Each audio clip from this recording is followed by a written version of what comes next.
Hare Krishna Mataji sun Prabhuji స్థానత్ Pranam. మనం మంగళాచరణ చేసుకొని start చేద్దాము. స్క్రీన్ షేర్ చేస్తాను. ఎవరైనా కన్ఫర్మ్ చేస్తారా? స్క్రీన్ కనిపిస్తుందని. కనబడుతుంది కనిపిస్తుంది మాతాజీ. ఓకే. సో మంగళాచరణ ఎవరు చేస్తారు? కళావతి మాతాజీ నేను చేస్తాను మాతాజీ. చేయండి. హరే కృష్ణ. ఓం అజ్ఞానతిమిరాంధస్య జ్ఞానాంజనాశలాకయ చక్షుర్మిలీలితం येन తస్మై శ్రీ గురవే నమః. శ్రీచైతన్యమనోభీష్టం స్థాపితం येन భూతలే స్వయం రూపః కదా మహ్యం దదాతి స్వపదాంతికం. వందేహం శ్రీగురోహం శ్రీయుతాపదకమలం శ్రీగురూన్ వైష్ణవాంశ శ్రీరూపం సాగ్రజాతం సహగణ రఘునాథాన్వితం తం సజీవం సాద్వైతం సావధూతం పరిజన సహితం కృష్ణ చైతన్య దేవం శ్రీ రాధా కృష్ణ పాదాన్ సహగణ లలితా శ్రీ వశాకాన్వితాంశ. హే కృష్ణ కరుణా సింధో దీనబంధో జగత్పతే గోపేశ గోపికా కాంత రాధాకాంత నమోస్తుతే. తప్త కాంచన గౌరాంగి రాధే బృందావనేశ్వరి వృషభానుసుతే దేవి ప్రణమామి హరిప్రియే. నమో ఓం విష్ణుపాదాయ కృష్ణప్రస్థాయ భూతలే శ్రీమతే భక్తి వేదాంత స్వామిన్ ఇతి నామినే. నమస్తే సరస్వతీ దేవే గౌరవాణి ప్రచారిణే నిర్విశేష శూన్యవాది పాశ్చాత దేశతారిణే. వాంఛా కల్పతరుభ్యశ్చ కృపా సింధుభ్య ఏవ చ పతితానాం పావనేభ్యో వైష్ణవేభ్యో నమో నమః. శ్రీకృష్ణ చైతన్య ప్రభు నిత్యానంద శ్రీ అద్వైత గదాధర శ్రీవాసాది గౌర భక్త వృంద. హరే కృష్ణ కృష్ణ కృష్ణ హరే హరే హరే రామ రామ రామ హరే హరే. జయ జయ శ్రీ చైతన్య జయ నిత్యానంద శ్రీ అద్వైత చంద్ర జయ గౌర భక్త బృంద. జయ జయ శ్రీ చైతన్య జయ నిత్యానంద జయ అద్వైత చంద్ర జయ గౌర భక్త వృంద. జయ జయ శ్రీ చైతన్య జయ నిత్యానంద జయ అద్వైత చంద్ర జయ గౌర భక్త వృంద. ఓం నమో భగవతే వాసుదేవాయ. ఓం నమో భగవతే వాసుదేవాయ. ఓం నమో భగవతే వాసుదేవాయ. ముఖం కరోతి వాచాలం పంగుం లంఘయతే గిరిం యత్కృపాతమహం వందే శ్రీగురుం దీనతారణం పరమానందమాధవం శ్రీ చైతన్య ఈశ్వరం. జై రాధాకృష్ణ మదన్ మోహన్ జీ की जय. శ్రీ జగన్నాథ సుభద్ర బలదేవ్ పూజయ. హరే కృష్ణ హరే కృష్ణ మాతాజీ. హరే కృష్ణ. श्री श्री राधा मदन मोहन की जय. श्री श्री गौरनीताई की जय. श्री श्री जगन्नाथ बलराम सुभद्रा मैया की जय. अनंत कोटि वैष्णववृंद की जय. श्रील ప్రభుపాద की जय. మనం సెకండ్ చాప్టర్ భగవద్గీతలో ఉన్నాము. మనం లాస్ట్ సెక్షన్ ఆఫ్ భగవద్గీతకి వచ్చేసాము సెకండ్ చాప్టర్ లో. అయితే మనకి సెకండ్ చాప్టర్ లో 5 టాపిక్స్ గురించి డిస్కస్ చేస్తారు. ఎవరికైనా గుర్తున్నాయా 5 టాపిక్స్? గుర్తున్నాయి మాతాజీ. చెప్పండి ప్రభు. ఫస్ట్ 1 నుంచి 10 శ్లోకాలు ఈ సందేహం శరణాగతి పొందడము. అలాగే 11 నుంచి 30 శ్లోకాలు మాతాజీ ఆత్మజ్ఞానం గురించి. అలాగే 31 నుంచి 38 కర్మ గురించి చెప్తారు. అలాగే 39 నుంచి 53 వర్క్ డిటాచ్ నిష్కామ గురించి. అలాగే 54 నుంచి 72 వైజ్ మ్యాన్ గురించి, ప్రజ్ఞావంతుడి గురించి చెప్తారు మాతాజీ. ఇప్పుడు లాస్ట్ దీనిలో ఉన్నాం. 57, 58, 59 మాసాలు మొన్న అయింది. 57, 58, 59. కరెక్ట్గా చెప్పారు ప్రభు. Thank you. సో మనకి ఈ 5 టాపిక్స్ గుర్తుండాలి. సెకండ్ చాప్టర్ అంటే మనకి 5 టాపిక్స్ గుర్తుకు రావాలి. సో ఫస్ట్ది ఏంటంటే మనకి అర్జున కృష్ణని గురువుగా యాక్సెప్ట్ చేస్తారు. తర్వాత కృష్ణుడు అర్జునుడికి చెప్తారనమాట. ఏం చెప్తారంటే ఆత్మజ్ఞానం గురించి చెప్తారు. అంటే ఈ శరీరం ఏంటి, బాడీ ఏంటి, సోల్ ఏంటి, ఆత్మ ఏంటి, ఈ రెండిటికి ఏంటి డిఫరెన్స్, మనం ఏంటి అసలు యాక్చువల్ గా మనం రియల్ గా మనం సోలా బాడీయా, ఇవన్నీ నాలెడ్జ్ ఆయన చెప్తారనమాట కృష్ణుడు అర్జునుడికి. ఇంకా కృష్ణ అర్జునుడికి ఇంకా సకామ కర్మ గురించి, నిష్కామ కర్మ గురించి కూడా చెప్తారు. ఇంకా లాస్ట్ టాపిక్ ఏంటంటే స్థిత ప్రజ్ఞ గురించి చెప్తారనమాట. సో లాస్ట్ సెక్షన్ లో స్థిత ప్రజ్ఞ ఎలా ఉంటారు, ఆయన లక్షణాలు ఏంటి అని అడుగుతారు అనమాట. అర్జునుడి 4 క్వశ్చన్స్ అడుగుతారు. ఆయన లక్షణాలు ఏంటి, ఆయన ఎలా కూర్చుంటారు, ఆయన ఎలా మాట్లాడతారు, ఆయన ఎలా నడుస్తారు అని ఈ 4 క్వశ్చన్లు అడుగుతారు. సో కృష్ణుడు చెప్తూ ఉంటారు అనమాట దాని గురించి ఒక్కొక్క శ్లోకాలు. 54th శ్లోకాలు ఆయన లక్షణాలు ఎలా ఉంటాయి, ఆయన మెటీరియల్ వరల్డ్ లో ఉన్నా కూడా వాళ్ళని జీవన్ముక్త అంటారు. జీవన్ముక్త అంటే జనరల్ గా ముక్తి అనేది మనకి ఆ, దేహాంతరం లభిస్తుంది అనమాట. అంటే దేహం విడిచిపెట్టిన తర్వాత ముక్తులు అవుతారు. కానీ వాళ్ళు జీవించే ఉంటారు, కానీ ముక్తుల లిబరేటెడ్ సోల్స్ అన్నమాట. ఎలా అయితే వాళ్ళు భౌతికంగా ఆలోచించరు, ఆధ్యాత్మికంగా ఎలా వ్యవహరిస్తారు అనేది మనం తెలుసుకోవచ్చు ఈ శ్లోకాల్లో. ఇంకా ఆయన ఎలా మాట్లాడతారు అని అడుగుతారు అనమాట. మాట్లాడడం అంటే ఆయన ఇంద్రియ కోరికలకి ఎలా ప్రతిస్పందిస్తారు, ఎలా స్పందిస్తారు, ఎలా ఆయన సెన్షువల్ అర్జెస్ ని ఎలా రెస్పాండ్ అవుతారు, ఆయన ఇంకా మిగతా టెంప్టేషన్స్ కి ఎలా రెస్పాండ్ అవుతారు అని కూడా మనం అలా అర్థం చేసుకోవచ్చు. ఎలా కూర్చుంటారు, కిమ్ ఆసీత అని అడుగుతారు. అంటే ఆయన ఎలా సెన్స్ కంట్రోల్ ఎలా చేస్తారని అడుగుతారు అనమాట. అంటే ఇంద్రియాలని ఎలా నియంత్రించుకుంటారు స్థిత ప్రజ్ఞ అనే వ్యక్తి అని అడుగుతారు అనమాట. ఇంకా స్థిత ప్రజ్ఞ అనే వ్యక్తి ఎలా నడుస్తారు అని అడుగుతారు. నడవడం అంటే ఆయన ఇంద్రియ వస్తువులకి ఎలా ప్రతిస్పందిస్తారని అడుగుతారు అనమాట. సో ఈ 4 క్వశ్చన్లకి మనకి ఆన్సర్స్ చెప్తారనమాట కృష్ణ. సో ఫస్ట్ క్వశ్చన్ లో మనకి స్థిత ప్రజ్ఞ మెటీరియల్ డిజైర్స్ నుంచి ఫ్రీ అయిపోతారు, ఆయన సెల్ఫ్ సాటిస్ఫైడ్ అయి ఉంటారని చెప్తారు. సెకండ్ క్వశ్చన్ లో ఆయన ద్వంద్వాలకి ఎలా ప్రతిస్పందిస్తారు, అంటే దుఃఖేషు అనుద్విగ్న మన సుఖేషు విగత స్పృహ. అంటే ఆయన ఎలా అన్డిస్టర్బ్డ్ గా ఉంటారు, వాటికి సుఖాలు వచ్చినా ఎలా ఉంటారు, దుఃఖాలు వచ్చినా ఎలా ఆయన కంట్రోల్డ్ గా ఉంటారు, వాటికి ఎలా స్పందించరు అనేది చెప్తారనమాట. ఎలా ప్రజ్ఞత వహిస్తారు అనేది. థర్డ్ క్వశ్చన్ లో స్థిత ప్రజ్ఞ ఎలా కంట్రోల్ చేసుకుంటారు సెన్సెస్. నిన్న చెప్పుకున్నాం కదా టార్టైస్ ఎగ్జాంపుల్, నిన్న క్లాస్ లో మాట్లాడుకున్నాం మనం. ఈ తాబేలు ఎలా అయితే సెన్స్ ఆబ్జెక్ట్స్ తనకి ఏదైనా డేంజర్ వచ్చినప్పుడు తను చక్కగా తన బాడీ లోపలికి అన్ని తన అంగాలన్నీ లోపల పెట్టేసుకుంటది అనమాట. సో అలానే స్థిత ప్రజ్ఞ అనే వ్యక్తి కూడా ఈ అనుకూలస్య సంకల్పం, ప్రతికూలస్య వర్జనం అని చెప్తారు కదా. సో అట్లా ఆయన డివోషన్ కి అనుకూలంగా ఉండే వాటిని యాక్సెప్ట్ చేస్తారు, డివోషన్ కి అనుకూలంగా, భక్తికి అనుకూలంగా లేని వాటిని రిజెక్ట్ చేస్తారనమాట. రిజెక్ట్ చేయడం అంటే ఆయన కంట్రోల్ చేసుకుంటారు, సెన్సెస్ ని విత్డ్రా చేసుకుంటారు అనమాట, ఉపసంహరించుకుంటారు అవి డివోషన్ కి అనుకూలంగా లేని వాటిని. సో ఎలా అయితే మనకి టార్టైస్ ఎలా విత్డ్రా చేసుకుంటుందో తను కూడా అలానే విత్డ్రా చేసుకుంటారు అనేది చెప్తారనమాట. సో యోగిని స్నేక్ చామర్ అని కూడా అంటారనమాట. అంటే ఈ భక్తులు ఎవరైతే ఉంటారో వాళ్ళు పాములు ఆడించే వాళ్ళు ఉంటారు కదా, పాములు వాటంతటా స్వతంత్రంగా వ్యవహరిస్తాయా, లేకపోతే పాములు ఆడించే వాళ్ళ కంట్రోల్లో ఉంటాయా? ఆడించే వాళ్ళ కంట్రోల్లో ఉంటాయి. సో మన సెన్సెస్ కూడా పాములు లాంటివి అంటాం. సో వాటిని మనం అలా వాటంతటికి అవి వ్యవహరించేలాగా చేయకూడదంట, మన కంట్రోల్లో ఉంచుకోవాలని చెప్తారనమాట. సో ఎలా అయితే భక్తులు ఈ యోగి స్థిత ప్రజ్ఞ అనే వ్యక్తి ఎలా అయితే ఆ సెన్సెస్ ని తన కంట్రోల్లో తన ప్లాన్ అనుకూలంగా చేస్తారో మనం కూడా అలా ఉంచుకోవాలని చెప్తూ ఉంటారు అనమాట. సో దానికి కావాలంటే మనం జనరల్ గా సాధ్యమవుతుందా? ఓకే, ఇప్పుడు మన ఇంటెలిజెన్స్ చెప్తుంది కంట్రోల్ చేసుకో సెన్సెస్, ఈ సెన్స్ ఆబ్జెక్ట్స్ నుంచి విత్డ్రా చేసుకో అని చెప్తుంది అనమాట. అది ఆటోమేటిక్ గా అయిపోతుందా? అవదు కదా, మాతాజీ అది చాలా కష్టం. సో ఎలా అయితే మనం ఇప్పుడు ఏకాదశి రోజు ఫాస్టింగ్ చేస్తాం, అంటే బాగా కంట్రోల్ చేసుకుంటాం అనమాట. మన తినాలనే కోరికని ఇంకా ఆకలిని బాగా కంట్రోల్ చేసుకుంటాం. 24 గంటల నుంచి 36 గంటల వరకు చేస్తాం. అప్పుడు ఏమవుతుంది, నెక్స్ట్ డే పారణ టైంకి వచ్చినప్పుడు ఇంకా ఆ కోరిక ఇంకా పెరుగుతుందా? తినాలనే కోరిక ఇంకా డిమాండ్ పెరుగుతుంది కదా. అవును మాతాజీ. ఎస్ సో మనం అంటే మన సెన్సెస్ ఇంకా ఎక్కువ డిమాండ్ చేస్తాయి అనమాట. కంట్రోల్ చేసే కొద్దీ అవి డిమాండ్ ఎక్కువ చేస్తాయి అనమాట. సో అంటే మనం ఇప్పుడు నిన్న కూడా ఒక ఎగ్జాంపుల్ చెప్పుకున్నాం కదా, ఒక పిల్లవాడు ఉంటాడు, స్మార్ట్ ఫోన్ ఆడుకుంటూ ఉంటాడు, తీయంగానే ఏడుస్తాడు అనమాట. అంటే ఇంకా డిమాండ్ పెరుగుతుంది, ఇంకా కావాలి అనే డిమాండ్ పెరుగుతుంది అనమాట.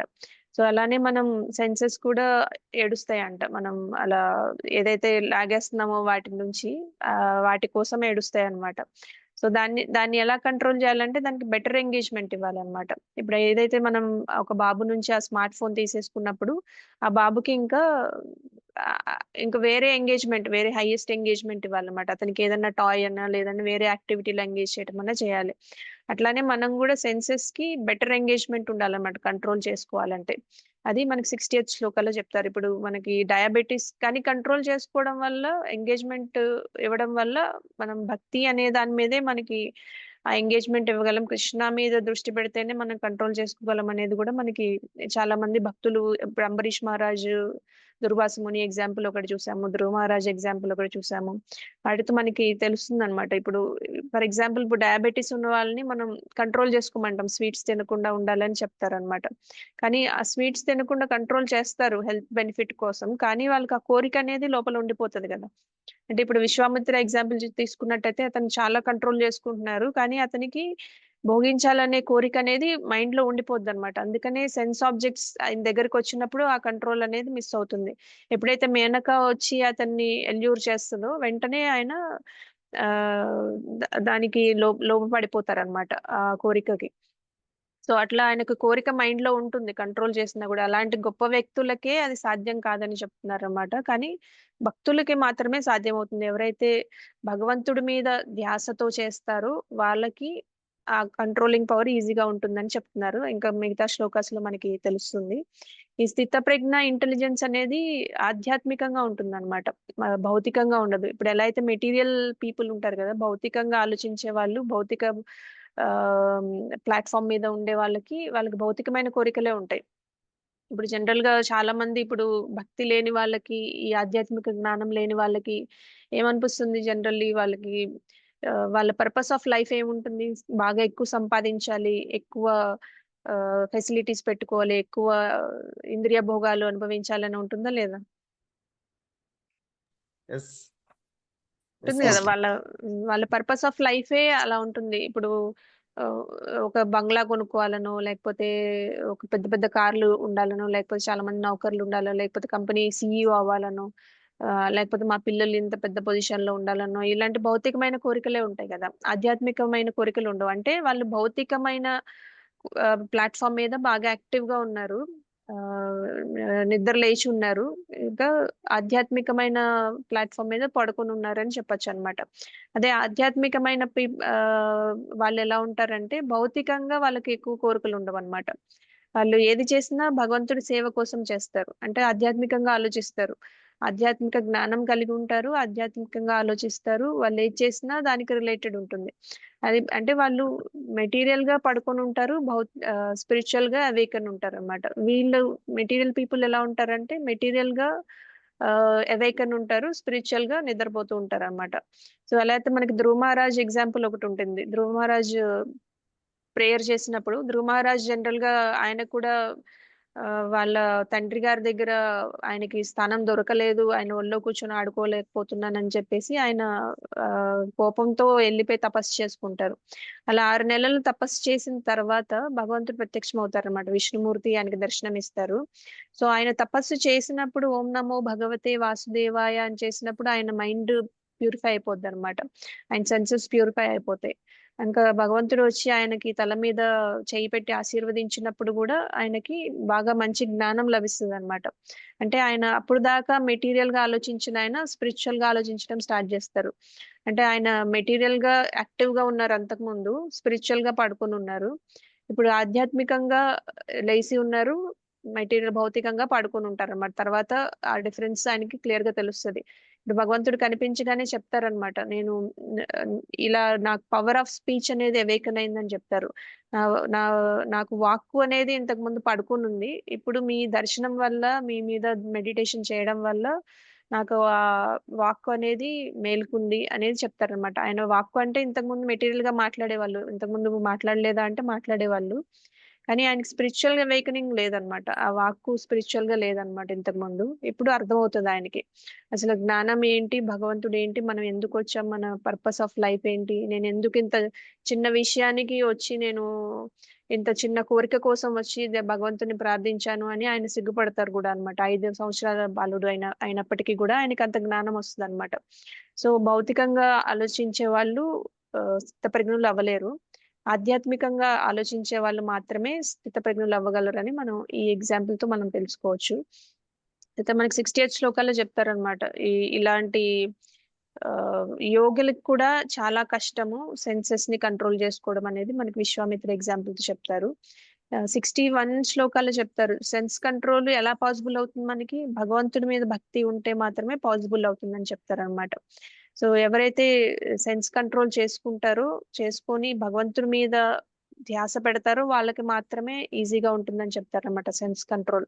మిగతా వాళ్ళందరికీ టఫ్ అవుతుందని చెప్తారనమాట. మనం ఒక దుర్వాసముని ఎగ్జాంపుల్ తీసుకున్నా కూడా దుర్వాసముని చాలా పెద్ద జ్ఞాని, ఇంకా అంబరీష్ మహారాజు గొప్ప భక్తుడు అనమాట.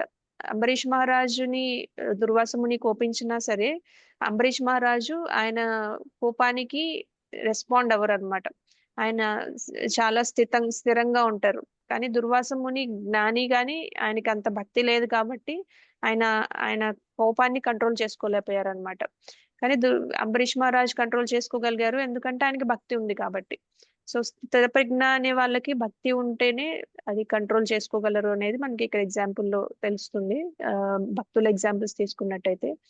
సో మనం 68 వరకు చూసాం కదా నిన్న. 61 నుంచి చదువుకోవాలా ఈ రోజు? మాతాజీ 59 వరకు చూసాం మాతాజీ. 59 వరకు. ఓకే, మనం 68 శ్లోక చూద్దాము. నేను స్క్రీన్ షేర్ చేస్తాను.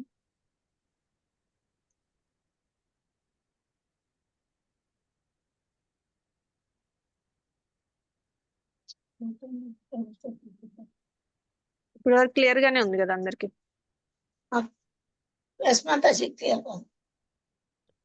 68 కూడా అయిపోయింది కదా మనకి నిన్న? అవ్వలేదా? మనం విశ్వామిత్ర ఎగ్జాంపుల్ చెప్పుకున్నాం కదా నిన్న. అయింది మాతాజీ. అయింది కదా. ఓకే, 61 నుంచి చదువుకుందాం. మనం శ్లోక రిసైట్ చేసుకొని డిస్కస్ చేసుకుందాం. తాని సర్వాణి సంయమ్య తాని సర్వాణి సంయమ్య యుక్త ఆసీత మత్పరః వశే హి యస్యేంద్రియాణి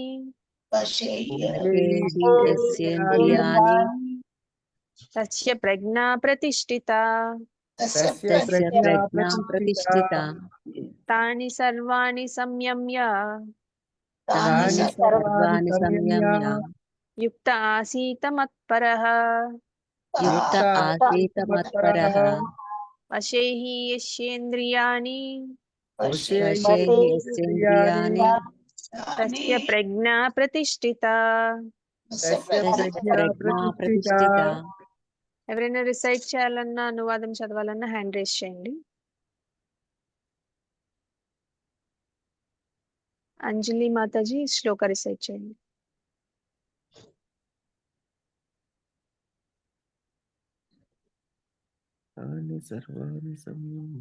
అంజలి మాతాజీ అన్మ్యూట్ చేసుకుంటారా?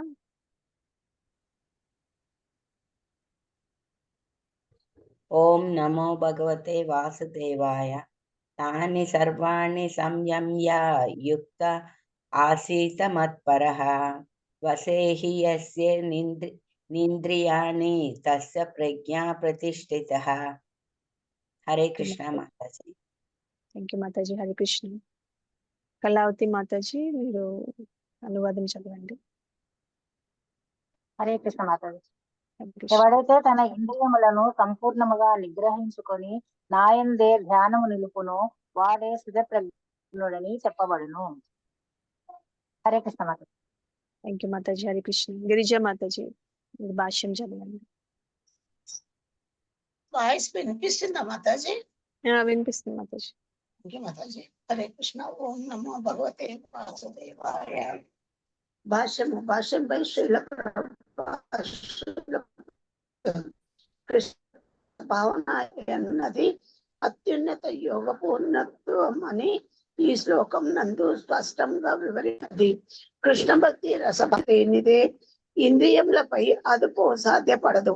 గత శ్లోకపు భాష్యంలో తెలియజేసినట్లు దుర్వాసుడు భక్తి అంబారీషునితో కయ్యమునకు దిగను. గర్వకారణముగా అతడు అనవసరముగా క్రోధితుడై ఇంద్రియములను నిగ్రహింపజాలకపోయాను. వేరొక పక్క రాజు ముని అంతటి శక్తి సంపన్నుడు కాకున్నాను భక్తుడైనందున అన్యాయములన్నింటినీ మౌనంగా సహించి విజయం సాధించెను.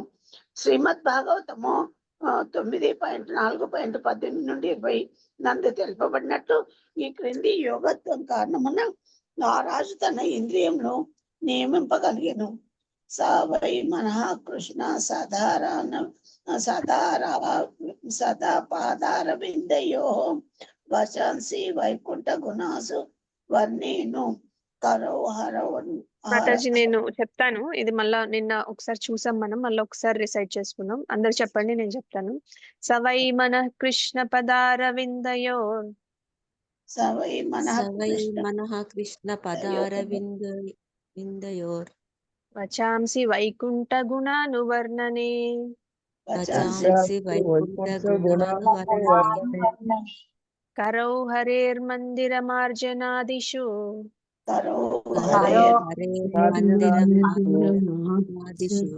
శృతిం చకారాచ్యుత సత్కథోదయే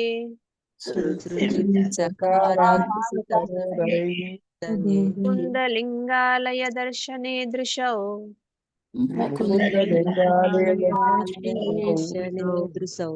తద్భృత్య గాత్ర స్పర్శేంగ సంగమం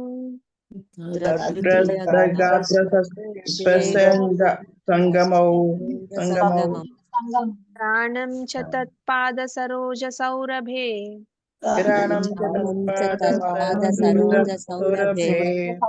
శ్రీమత్తులస్యా రసనాం తదర్పితే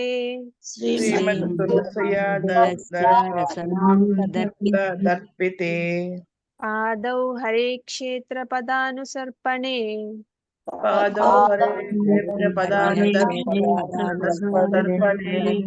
శిరో హృషీకేశ పదాభివందనే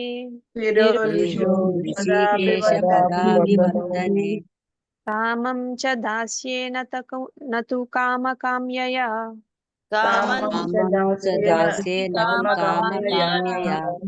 యథోత్తమ శ్లోక జనాశ్రయా రతిః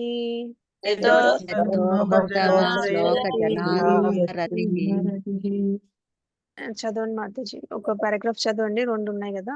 నెక్స్ట్ ఇది ఇంకొకరికి అవకాశం ఇద్దాం. నేను చదవండి మాతాజీ. చదవండి మాతాజీ.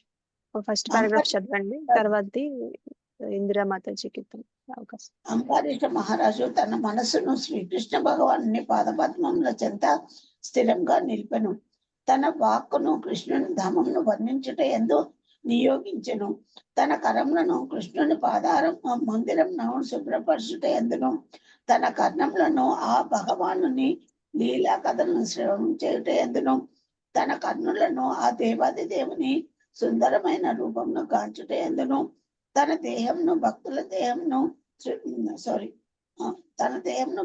దేహంను సృష్టించుట ఎందును, తన నాసికను ఆ దేవాది దేవుని పాదపద్మల చెంత అర్పింపబడిన పుష్పముల సుగంధములను ఆస్వాదించుట ఎందును, తన జిహ్యను భగవాను అర్పణము గావించిన తులసి దళములను రుచి చూచుట ఎందును, తన పాదములను ఆ శ్రీహరి మందిరమును గల తీర్థస్థలములకు ప్రయాణించుట ఎందును, తన శిరమును ఆ ఋషికేశుని పాదములకు నొక్కుట ఎందును, తన కోరికలన్నింటినీ ఆ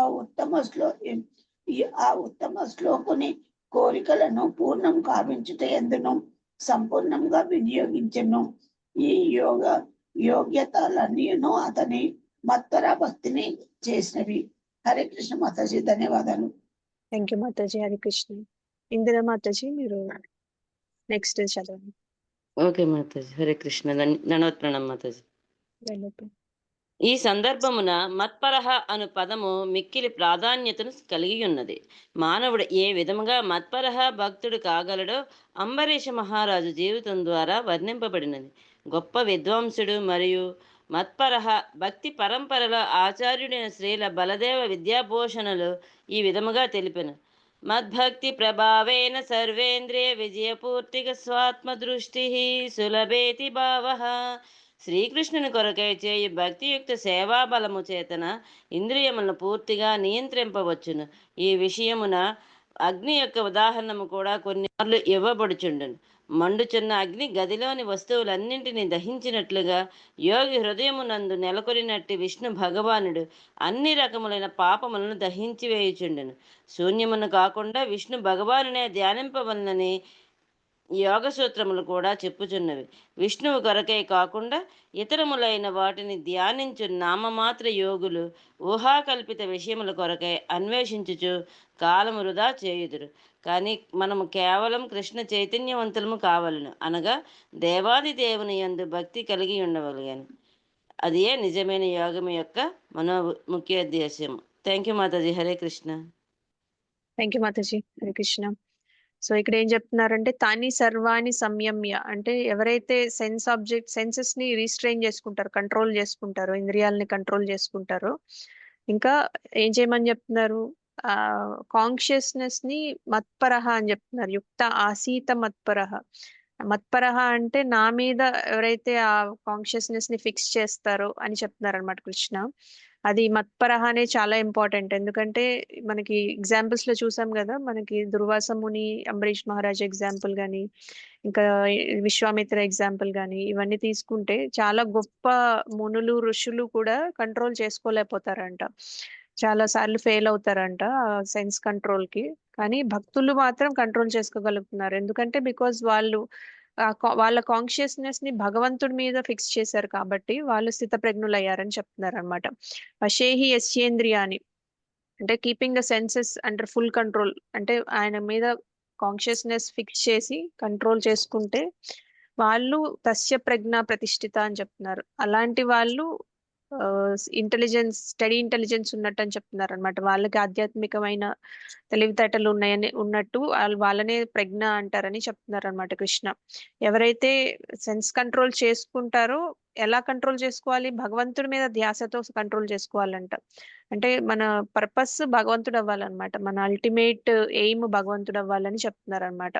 సో సెన్సెస్ కంట్రోల్ చేసుకోవడం వల్ల జస్ట్ లైక్ దట్ కంట్రోల్ అవ్వవు, అది భగవంతుడి మీద ధ్యాసతో చేస్తేనే అవుతాయని వాళ్ళనే స్థితప్రజ్ఞ అంటారని కూడా చెప్తున్నారు.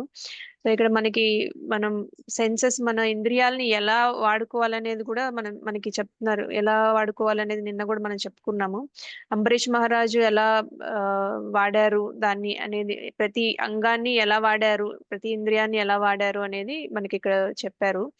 మనస్సు భగవంతుడి మీద ధ్యాస కోసం మైండ్ వాడాలని చెప్తున్నారు. చేతులు భగవంతుడి మందిరాలని క్లీన్ చేయడానికి వాడమని చెప్తున్నారు. శృతిం చకారాచ్యుత సత్కతోదయ అంటే చెవులు ఎట్లా వాడాలంటే భగవంతుడి కథ వినడానికి వాడాలని చెప్తున్నారు. ముకుంద లింగాలయ దర్శనే దృశ్యం, కళ్ళు ఎలా వాడాలంటే ముకుంద లింగాలయ దర్శన అంటే భగవంతుడి ఆలయాలను దర్శించడానికి, ఆయన మూర్తిని డీటీస్ ని దర్శించుకోవడానికి వాడమని చెప్తున్నారు. తద్భృత్య గాత్ర స్పర్శేంగ సంగమం, మన స్కిన్ ఎలా వాడాలంటే, మన బాడీ ఎలా వాడాలంటే మన భక్తుల సాంగత్యంలో భక్తుల్ని ఆలింగనం చేసుకోవడానికి వాడాలని చెప్తున్నారు అనమాట. గ్రాణాంచ తత్పాద సరోజ సౌరభి అంటే మనం ముక్కు ఎలా వాడాలంటే మనకి భగవంతునికి అర్పించిన పుష్పాలని వాసన చూడటానికి వాడాలని చెప్తున్నారు. సో నాలుక ఎలా వాడాలంటే మన ప్రసాదం తీసుకోవడానికి, అంటే తులసి ఆకు ప్రసాదం ఇస్తారు కదా, ఆ ఆకుని జనరల్ గా ప్రసాదం తీసుకోవడానికి వాడమని చెప్తున్నారు. పాదౌ హరే క్షేత్ర పదానుసర్పణే, మన పాదాలు ఎలా వాడాలంటే భగవంతుడి దర్శనానికి మనం వెళ్ళడానికి ఉపయోగించాలంట. దర్శనం కోసం మనం నడుచుకుంటూ వెళ్తాం కదా, అలా ఉపయోగించాలని చెప్తున్నారు. శిరో హృషికేశ పదాభివందనే, మన తలని భగవంతుడి పాదాల మీద పెట్టి నమస్కరించుకోవడానికి వాడాలని చెప్తున్నారు. కామం చ దాస్యేనతు కామకామ్యయ అంటే మన డిజైర్స్ అన్ని భగవంతుడి సర్వీస్ మీద ఉండాలన్నమాట. మన కోరికలన్నీ భగవంతుడి మీద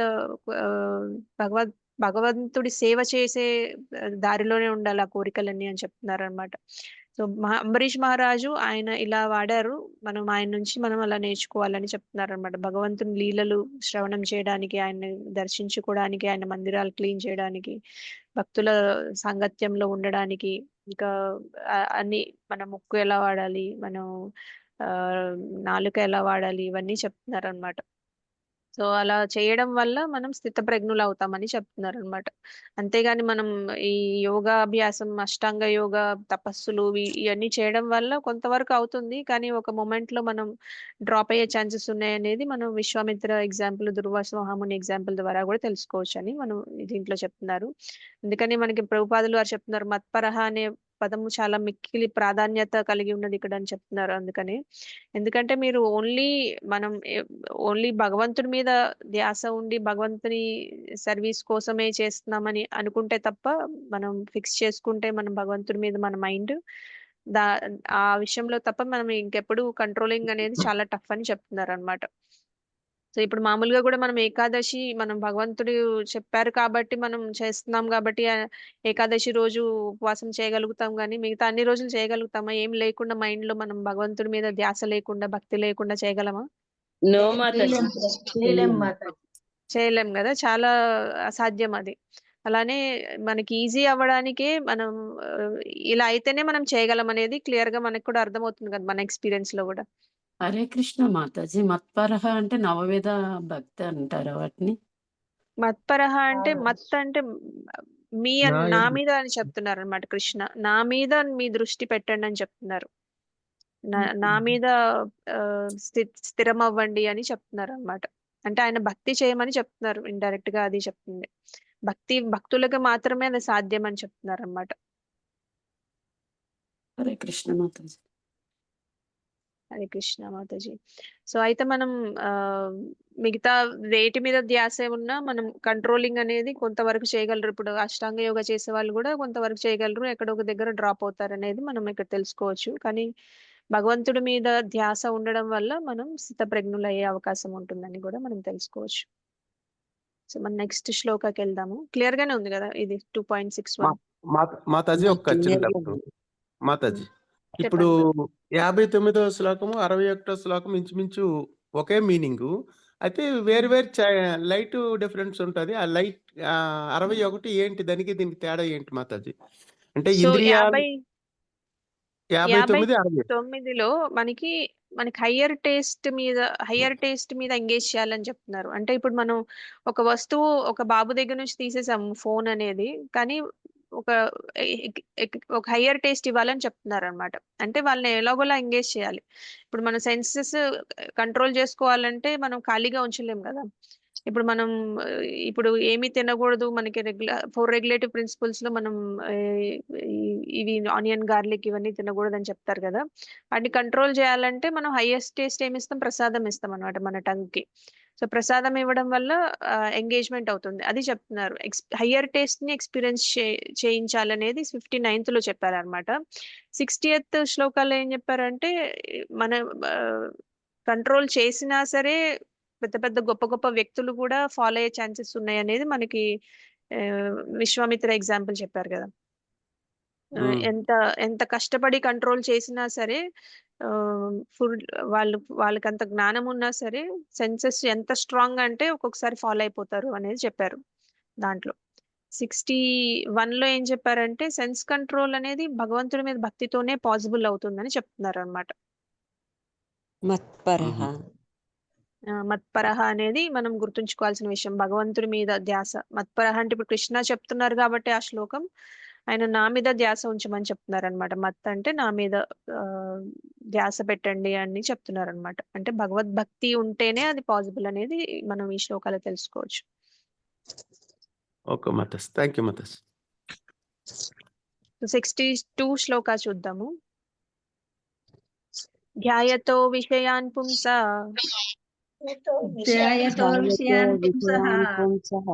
సంగస్తేషూపజాయతే సంగాత్ సంజాయతే కామ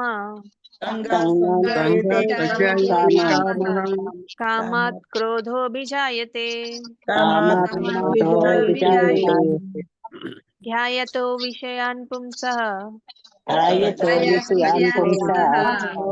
సంగస్తేషూపజాయతే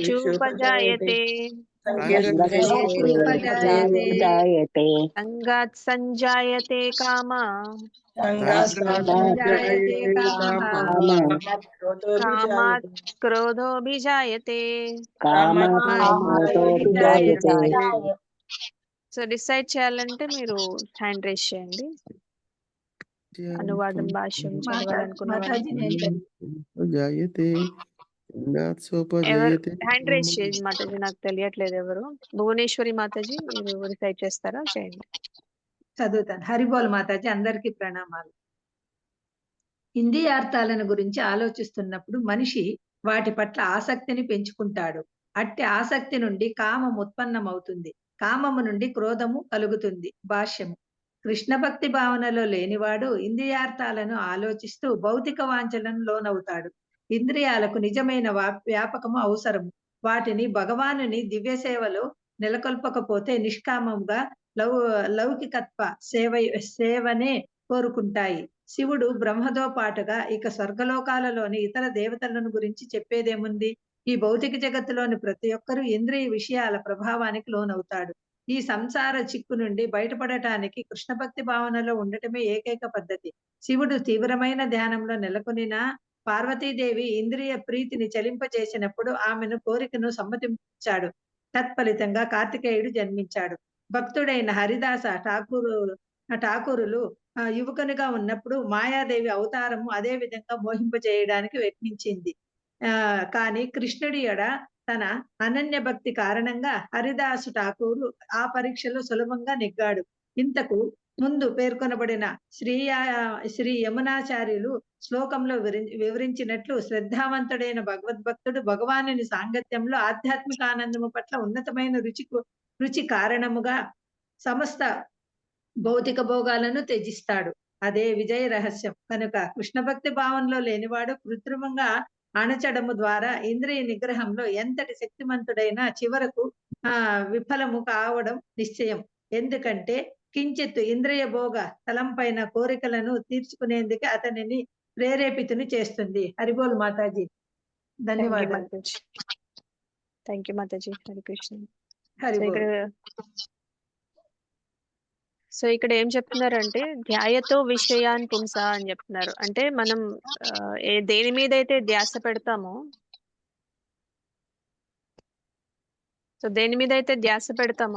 ఎక్కువ దేని గురించి ఆలోచిస్తామో దాని మీద కోరిక పెరుగుతుందని చెప్తున్నారు అనమాట. ధ్యాయతో విషయాన్ పుంస, ఏ సెన్స్ ఆబ్జెక్ట్స్ గురించి అయితే మనం ధ్యాస పెడతామో సంగస్తేషు పజాయతే, దాని మీద అటాచ్మెంట్ పెరుగుతుంది అనమాట. సంగస్తేషు పజాయతే అంటే అటాచ్మెంట్ అనేది పెరుగుతుంది, దాని మీద అనుబంధం అనేది ఏర్పడుతుంది అనమాట.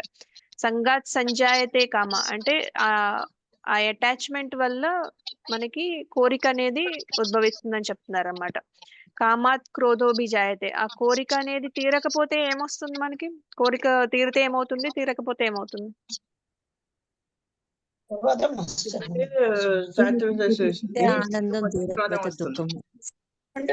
వస్తుంది. కామానుజ అంటారు కదా, కామానికి తమ్ముడు ఎవరు? క్రోధం. అంటే మన కోరిక తీరకపోతే కోపం వస్తుంది, కోరిక తీరితే లోభం వస్తుంది అనమాట. లోభం, ఇంకా అత్యాశ పెరుగుతుంది. ఇంకా నెక్స్ట్ అంటే ఇప్పుడు ఒక కారు కొనాలని అనుకుంటాము, ఆ కోరిక తీరుతుంది, కారు కొంటాము, కానీ ఇంకా మనకి ఇంకా నెక్స్ట్ లెవెల్ కారు కొనుక్కోవాలని అనిపిస్తుంది అనమాట. కొన్ని రోజులు ఎంజాయ్ చేస్తాము, తర్వాత దాని నెక్స్ట్ లెవెల్ కారు, దానికన్నా ఎక్కువ ఫీచర్స్ ఉన్న, దానికన్నా ఎక్కువ లగ్జరీ ఉన్న కారు కొనాలని ఆలోచిస్తాం అనమాట. సో ఏదైతే మనం ఆలోచిస్తామో, దేని మీద అయితే ధ్యాస పెడతామో దాని మీద అటాచ్మెంట్ వస్తుంది. అటాచ్మెంట్ వల్ల కోరిక వస్తుంది, కోరిక వల్ల మనకి కామం వస్తుంది అనమాట, కోరిక వల్ల క్రోధం వస్తుంది అనమాట. సో అది చెప్తున్నారు అనమాట ఇక్కడ ఈ శ్లోకంలో. మనకి దాని వల్ల ఏం జరుగుతుంది అనేది మనకి ఈ శ్లోకంలో చెప్పారు. ఇంద్రియాలను గురించి ఎక్కువ ధ్యానించినప్పుడు దాని మీద ఆసక్తి పెరుగుతుంది, అటాచ్మెంట్ వస్తుంది అనమాట. ఆసక్తి వల్ల కోరిక వస్తుంది అనమాట, కోరిక వల్ల క్రోధం వస్తుందని చెప్తున్నారు అనమాట. సో జనరల్ గా ఈ ప్రపంచంలో బ్రహ్మ రుద్రాదులతో సహా ప్రతి ఒక్కరూ ఇంద్రియార్థ ప్రభావమునకు లోనవుతారని చెప్తున్నారన్నమాట. అంటే మనకి బ్రహ్మ కూడా మనకి మెటీరియల్ వరల్డ్ అన్నమాట. బ్రహ్మలోకం అనేది లాస్ట్ ఉంటుంది, కానీ అది మెటీరియల్ వరల్డ్ కిందే వస్తుంది అనమాట.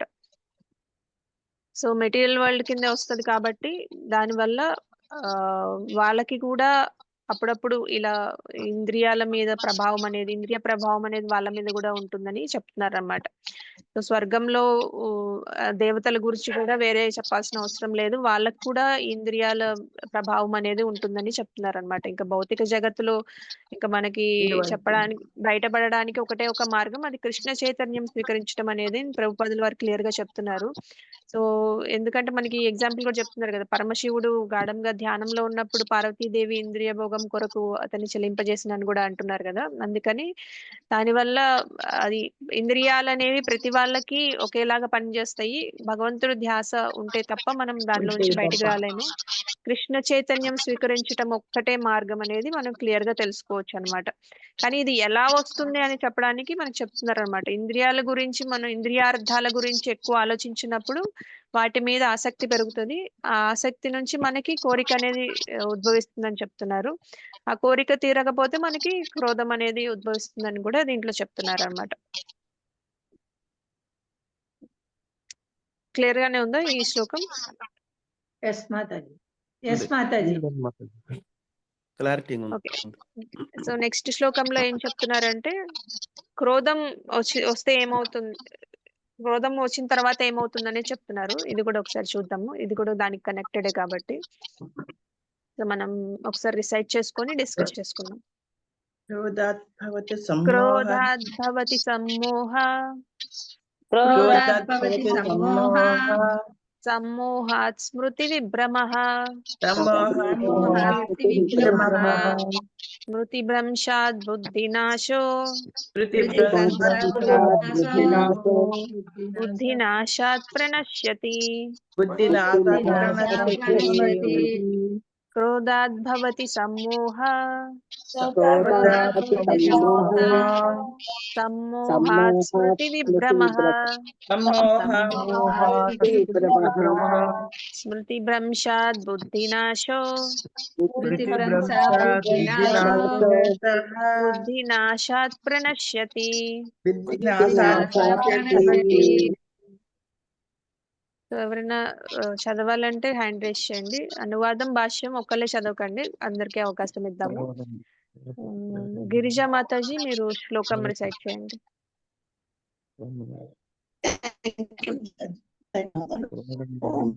భగవతే వాసుదేవాయ.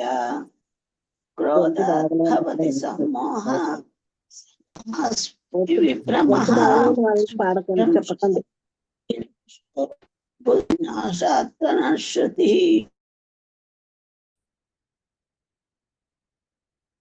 మాతాజీ నేను అందరినీ మ్యూట్ చేశాను, మీరు అన్మ్యూట్ చేసుకోండి ఒకసారి. వినిపిస్తుందా మాతాజీ వాయిస్? ఇప్పుడు వినిపిస్తుంది. క్రోధాత్ భవతి సమ్మోహ సమ్మోహ స్మృతి విభ్రమః స్మృతి భ్రంశాత్ బుద్ధినాశో బుద్ధినాశాత్ ప్రణశ్యతి. ధన్యవాదాలు మాతాజీ. Thank you Mataji. హరికృష్ణ. భువనేశ్వరి మాతాజీ అనువాదం చదవండి. హరిబోల్ మాతాజీ. క్రోధము నుండి పూర్తి మోహము ఉత్పన్నమవుతుంది. మోహము నుండి స్మృతి భ్రమ కలుగుతుంది. స్మృతి భ్రమించినప్పుడు బుద్ధి నశిస్తుంది. ఇక బుద్ధి నశించినప్పుడు మనిషి తిరిగి సంసార గర్తములో పడిపోతాడు. భాష్యము. శ్రీల రూప గోస్వామి మనకు ఈ నిర్దేశం ఇచ్చాడు. ప్రాపంచికతయా బుద్ధ్యా హరి సంబంధిత వస్తునః ముముక్షిభిః పరిత్యాగో వైరాగ్యం పల్గు కథ్యతే. భక్తి రసామృత సింధువు 1:258. ప్రతిదీ భగవత్ సేవలో తన ఉపయోగాన్ని కలిగి ఉంటుందనే విషయాన్ని మనిషి కృష్ణ భక్తి భావనను పెంచుకోవడం ద్వారా తెలుసుకోగలుగుతాడు. కృష్ణ భక్తి భావన జ్ఞానం లేనట్టి వారు భౌతిక వస్తువులను కృత్రిమంగా త్యజించే ప్రయత్నం చేస్తారు. తత్ఫలితంగా వారు బహుబంధ విముక్తిని వాంఛించిన వైరాగ్యంలో పరిపూర్ణ స్థితిని పొందలేరు. వారి నామమాత్ర వైరాగ్యము పల్గు లేదా అప్రధానమైనదిగా పిలువబడుతుంది. ఇంకొక ప్రక్క కృష్ణ భక్తి భావనలో ఉన్న వ్యక్తి ప్రతి దానిని భగవత్ సేవలో వాడే పద్ధతిని ఎరిగి ఉంటాడు. అందుకే అతను భౌతిక భావనను బలికాడు. ఉదాహరణకు నిరాకారవాది భావనలో భగవంతుడు పరతత్వము రూపరహితుడు కనుక భోజనం చేయుడు. అందుకే నిరాకారవాది రుచికరమైన ఆహార పదార్థాలను త్యజించడానికి ప్రయత్నిస్తాడు. కాగా భక్తుడు కృష్ణ భగవానుడి పరమ భోక్తాయని భక్తితో నైవేద్యం పెట్టినదంతా తింటాడని ఎరిగి ఉంటాడు. కనుక భగవానునికి మంచి ఆహార పదార్థాలు నైవేద్యం పెట్టిన తర్వాత అతడు భుక్త శేషాన్ని అంటే ప్రసాదాన్ని స్వీకరిస్తాడు. ఆ విధంగా ప్రతిదీ ఆధ్యాత్మికము కావించబడుతుంది. ఇక అప్పుడు పతనమే ప్రమాదం ఉండదు. పతనం అనే ప్రమాదమే ఉండదు. భక్తుడు కృష్ణ భక్తి భావనలో ప్రసాదం తీసుకుంటాడు. కాగా ఆ భక్తుడు దానిని భౌతికమైనదిగా త్యజిస్తాడు. అందుకే నిరాకారవాది తన కృత్రిమ వైరాగ్యం వలన జీవితాన్ని అనుభవించలేడు. ఈ కారణంగానే మనస్సు కొద్దిగా చలించినా అది అతనిని తిరిగి సంసార గర్తంలోకి లాగివేస్తుంది. అటువంటి జీవుడు ముక్తి స్థితి వరకు ఎదిగిన భక్తియుత సేవ ఆధారము లేని కారణంగా తిరిగి పతనము చెందుతాడని చెప్పబడింది. హరిబోల్ మాతాజీ, ధన్యవాదాలు. Thank you Mataji. Hari Krishna. So అయితే మనకి ఇక్కడ ఏం చెప్తున్నారంటే, క్రోధాత్ భవతి సమోహ, సమోహాత్ స్మృతి విభ్రమ అని చెప్తున్నారు అనమాట. అంటే క్రోధం వచ్చినప్పుడు ఏమొస్తుందంటే మోహం వస్తుంది అనమాట. సమోహ విల్డర్మెంట్ వస్తుంది, డెల్యూషన్ వస్తుంది అనమాట. సమోహాత్ స్మృతి విభ్రమ, డెల్యూషన్ వచ్చినప్పుడు మెమరీ లాస్ అవుతుంది. స్మృతి విభ్రమ అంటున్నారు. స్మృతి భ్రంశాత్ బుద్ధినాశో, మెమరీ లాస్ అయినప్పుడు ఇంటెలిజెన్స్ లాస్ట్ అవుతుందని చెప్తున్నారు. తెలివితేటలు కూడా పోతాయి. బుద్ధినాశాత్ ప్రణశ్యతి, ఈ బుద్ధి నాశనం అవడం వల్ల మళ్ళా మనం ఈ మెటీరియల్ ఓషన్ లో పడిపోతామని చెప్తున్నారు అనమాట. ఓషన్ లో పడిపోవడం అంటే మనం కింద 7 లోకాలు పైన 7 లోకాలు ఉంటాయి కదా, వాటిలో తిరుగుతూ ఉంటాం అనమాట. ఇంకా ఆ సముద్రంలో, సంసార సాగరంలో, ఈ ఈ భౌతిక ప్రపంచంలో తిరుగుతూనే ఉంటాం అనమాట. సో కోపం వచ్చే వరకు ఇందాక చెప్పుకున్నాము. కోపం వస్తే ఏమొస్తుంది అంటున్నారు, డెల్యూషన్ వస్తుంది అనమాట. డెల్యూషన్ అంటే మోహం వస్తుంది. మోహం అంటే ఏంటి? మోహం అంటే అది కోరిక మాతాజీ. ఆశ, కావాలి అనే అది కోరిక. కావాలని అనుకోవడం. ఎక్కువ కావాలని. మోహం అంటే యాక్చువల్ గా ఇక్కడ ఈ కాంటెక్స్ట్ లో ఏంటంటే, మనకి మోహం అంటే మనకి మెటీరియల్, స్పిరిచువల్ ఈ రెండు ఐడియా ఉండవు అనమాట. ఇంకా ఆ నాలెడ్జ్ ఉండదు. ఆ నాలెడ్జ్ మర్చిపోతాం. మన భగవంతుడు, మనం భౌతికంగా ఉన్నాము, మనం ఆత్మలము అనే నాలెడ్జ్ ఉండదు అనమాట. ఆ మోహం వచ్చినప్పుడు. సో మనకి భగవంతుడు అనే ఇది తెలియదు అనమాట. ఆ కోపం వచ్చినప్పుడు మనకి ఏమీ అర్థం కాదు కదా. సో ఆ నాలెడ్జ్ పోతుంది, మనకి ఆ మోహంలో పడిపోతాం అనమాట. అంటే డిస్క్రిమినేషన్ ఉండదు. మనకి మనం ఏం చేస్తున్నామో మనకు తెలియదు. మనకి మనం ఏంటి, మనం ఈ లోకంలో ఎందుకున్నాము, మనం భగవంతుడి సేవకులము, మనం ఆత్మలము, మనం దేహం కాదు అనే ఆ నాలెడ్జ్ అనేది మనకి అంత ఆ కోపంలో ఏమి కనిపించవు, వినిపించవు కదా, మనకి ఏం అర్థం కాదు కూడా. సో మైండ్ కూడా పనిచేయదు. సో దానివల్ల మెమరీ లాస్ అవుతుంది అనమాట. మెమరీ లాస్ అవడం వల్ల బుద్ధి కూడా నాశనం అయిపోతుంది. అంటే మనం బుద్ధి ఉపయోగించాం కదా, కోపం వచ్చినప్పుడు మనం తెలివి వాడతామా? వాడం కదా. సో బుద్ధి వాడకపోవడం వల్ల మనం ఏదంటే అది చేసేస్తాం కాబట్టి మళ్ళీ మనం కర్మబంధులం అయిపోతాం అనమాట. మనం చేసే చెడు కర్మకి కోపం వచ్చినప్పుడు జనరల్ గా చెడు కర్మే జరుగుతుంది. ఆ చెడు కర్మ వల్ల మనం మళ్ళా ఈ మెటీరియల్ ఓషన్ లో పడిపోతామని చెప్తున్నారు అనమాట. సో ఇంతకుముందు మనకి మనం ఎక్కువ సెన్స్ ఆబ్జెక్ట్స్ గురించి ఆలోచిస్తే, కాంటెంప్లేట్ చేస్తే ఏమవుతుందంటే వాటి మీద అటాచ్మెంట్ పెరుగుతుంది. అందుకనే ఎక్కువ మనం భగవంతుడి ధ్యాసలో ఉండాలంటే భగవత్ కథ వినాలి. ఇవన్నీ చేయడం వల్ల ఆటోమేటిక్ గా మన సెన్సెస్ ఎంగేజ్ అవుతాయి కదా. కథలో ఎంగేజ్ అవుతే భగవంతుడి మీద ధ్యాస పెడతాము. లేదు మనం మెటీరియల్ గా భౌతికంగా ఏదన్నా ఒక కార్ గురించో, ఒక బంగ్లా గురించో, లేదంటే ఏదన్నా వస్తువు గురించో ఆలోచిస్తే దాని మీద అటాచ్మెంట్ పెరుగుతుంది అనమాట. ఇప్పుడు మనం జనరల్ గా స్క్రాల్ చేస్తా ఉంటే ఇప్పుడు సినిమా వాళ్ళ గురించి వీళ్ళ గురించి వస్తా ఉంటాయి కదా రికమెండేషన్స్ మీకు యూట్యూబ్ లో. అవి చూస్తా ఉంటే వాటి మీదే ధ్యాస ఉంటది కదా. అదే భగవంతుడి కథ వింటంటే భగవంతుడి మీద ధ్యాస ఉంటది. సో దాని వల్ల మనకి వాటి మీద అటాచ్మెంట్ పెరిగిపోద్ది అనమాట. ఇప్పుడు ఏదైనా సీరియల్స్ చూసారనుకోండి, మాతాజీస్ అయితే చాలా మంది, కొంతమంది సీరియల్స్ చూస్తూ ఉంటారు.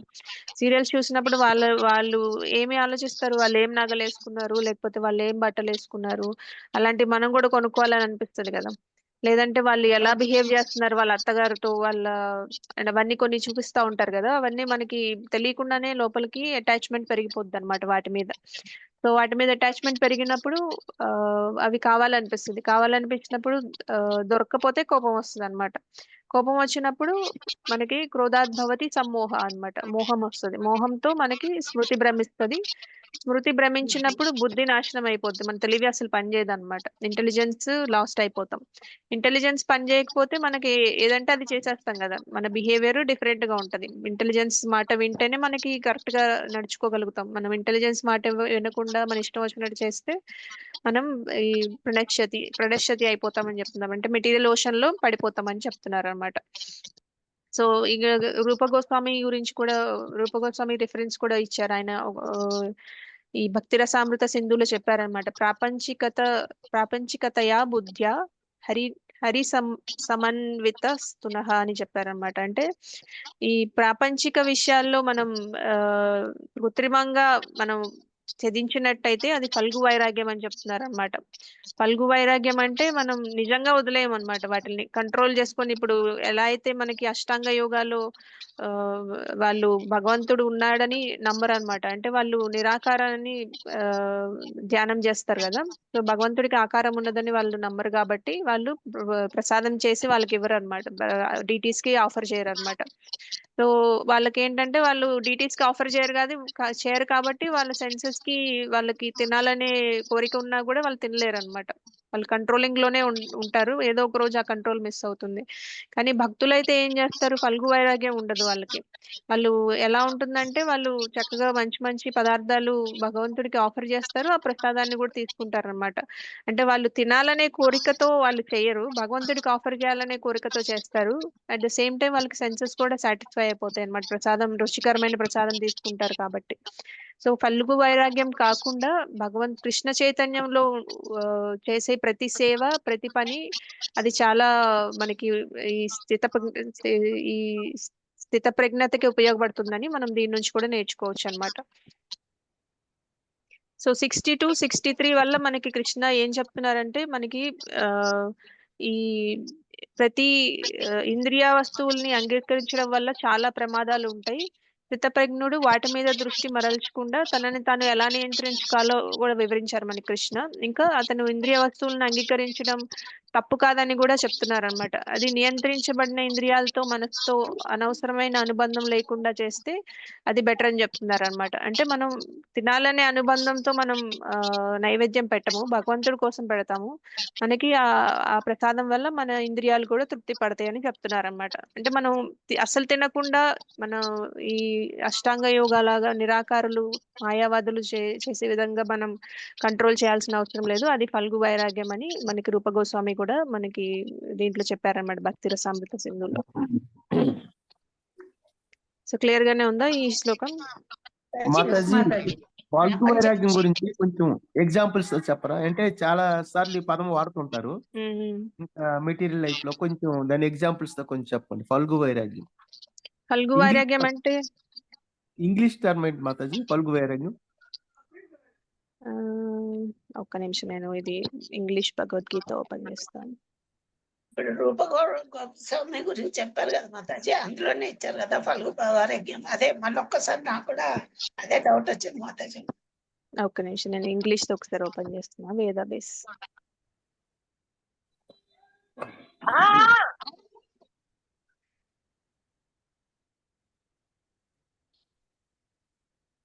వస్తున్నాను. మాతాజీ మాట్లాడకపోతే మ్యూట్ లో ఉండండి. సారీ మాతాజీ.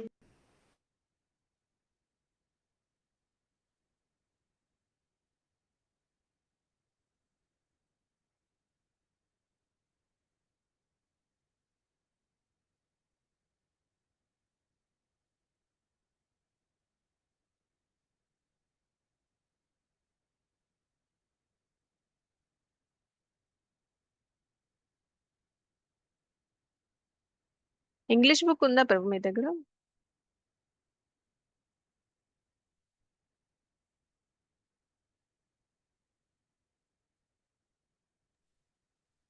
మాతాజీ తెలుగు ఉంది, ఇంగ్లీష్ ఉంది.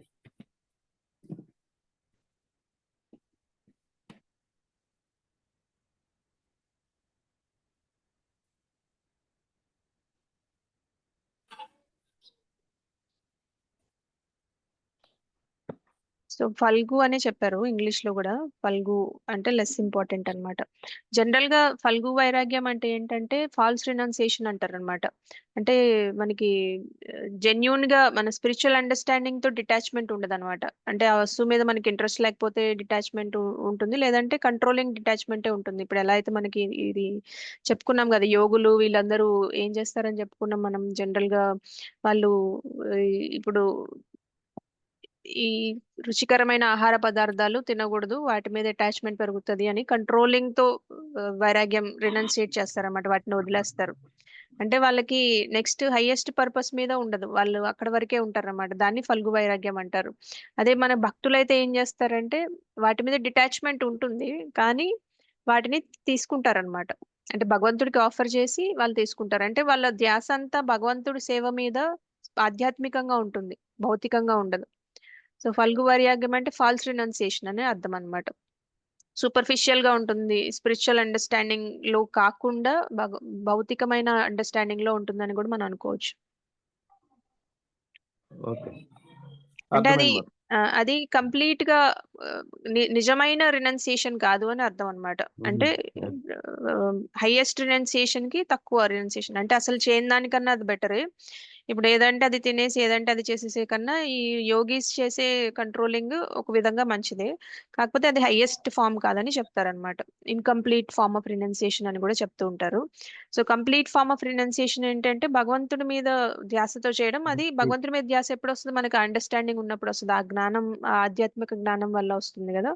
మనం ఈ స్క్రిప్చర్స్ చదువుకోవడం వల్ల, మనకి ఆ ఫెయిత్ అనేది భక్తి చేయడం వల్ల, నామ సంకీర్తన చేయడం వల్ల, ధ్యానం చేయడం వల్ల అవి మనకి అర్థమవుతాయి అన్నమాట. ఇప్పుడు అందరికీ ఒక లెవెల్ ఆఫ్ అండర్స్టాండింగ్ ఉండదు. మనం ఎంతవరకు అయితే ధ్యానం చేస్తామో, మనకి ధ్యానం ఎంత కుదురుతుందో, మనం స్క్రిప్చర్స్ ఎంత రీడ్ చేస్తామో అంతవరకే మనకు అర్థమయ్యే కెపాసిటీ, ఇంప్లిమెంటేషన్ ఎబిలిటీ కూడా ఉంటాయి అన్నమాట. మనం అందరూ ఒకేలాగా పాటించలేం కదా భక్తిలో కూడా. సో మనం చేసే ధ్యానము, మనం వినే కథ, మనం మన ఫెయిత్ ని పెంచుతూ ఉంటాయి అన్నమాట. సో దాని వల్ల కూడా మనకి ఆ రినౌన్సియేషన్ ఆటోమేటిక్ గా డెవలప్ అవుతుంది. మనం ఇప్పుడు వరకు జనరల్ గా మనం కూడా చేసేది చాలా వరకు ఫల్గు వైరాగ్యమే ఉంటుంది, కానీ మనం అంత హై స్టేజ్ కి వెళ్ళాలంటే మన భక్తిలో మనం ఇంకొంచెం ప్రోగ్రెస్ అవ్వాలన్నమాట.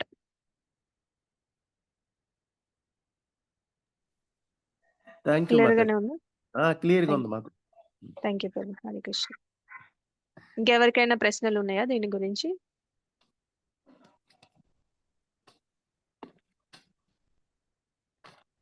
ఓకే, మనం 63 వరకు చెప్పుకున్నాము. ఇంకా ఈ రోజు ఇక్కడితో క్లోజ్ చేద్దాం. ఇంకేమైనా ప్రశ్నలు ఉంటే అడగండి. ఈ రోజు చెప్పుకున్న దాంట్లో కానీ ఇప్పుడు వరకు అయిన వాటిల్లో కానీ ఏమైనా ప్రశ్నలు ఉంటే మనం మాట్లాడుకుందాం. మాతాజీ అడగనా? అడగండి మాతాజీ. అంటే మనం ఇప్పుడు భగవంతుడి మీద దాచిపెట్టకుండా మనము అంటే ఏదంటే తినడం, తినకుండా ఉండడము ఫల్గు వైరాగ్యం అంటాం, అంతేనా మాతాజీ? అంటే మనకి ఒక పర్పస్ అనేది ఏముండదు, వాళ్ళు ఎందుకు చేస్తున్నారు అనే దానికి. ఇప్పుడు వాళ్ళు రినౌన్సియేషన్ చేస్తారు, వాళ్ళు అంటే ఇప్పుడు ఒక సెక్లూడెడ్ ప్లేస్ లోకి వెళ్ళిపోయి ధ్యానం చేసుకుంటూ ఉంటారు అనమాట. అంటే వాళ్ళకి హైయెస్ట్ భగవంతుడికి ఫామ్ ఉంటుంది అనేది వాళ్ళకి తెలియదు. వాళ్ళు పరమాత్మ మెడిటేషన్ చేస్తారనమాట. సో అది హైయెస్ట్ ఫామ్ కాదని చెప్తున్నారు అనమాట. అంటే యోగులు మెడిటేషన్ చేస్తారని మనము మామూలుగా భగవంతుడికి నివేదన చేసి ఆఫర్ చేసి తీసుకుంటాం. అది ఒక ఎగ్జాంపుల్. అంటే రినౌన్సియేషన్ అంటే సూపర్ఫిషియల్ రినౌన్సియేషన్ కాదని చెప్తున్నారు అనమాట. అంటే వైరాగ్యంలో కూడా అది హైయెస్ట్ ఫామ్ కాదని చెప్తున్నారు. దాన్ని వైరాగ్యంలో హైయెస్ట్ ఫామ్ ఏంటంటే భగవంతుడి మీద ధ్యాసతో అది డిటాచ్మెంట్ ఉంటే అది హైయెస్ట్ ఫామ్. భగవంతుడిని ధ్యానంలో లేకుండా చేసేది అది కొంచెం లోయెస్ట్ ఫామ్ అని చెప్తున్నారు అనమాట. దాన్ని ఫల్గు వైరాగ్యం అంటారు అనమాట. అది ఫాల్స్ రినౌన్సియేషన్ అంటే సూపర్ఫిషియల్ రినౌన్సియేషన్ అంటారు, అది రియల్ రినౌన్సియేషన్ కాదని చెప్తారనమాట. అంటే నిజమైన వైరాగ్యం కాదని చెప్తారనమాట.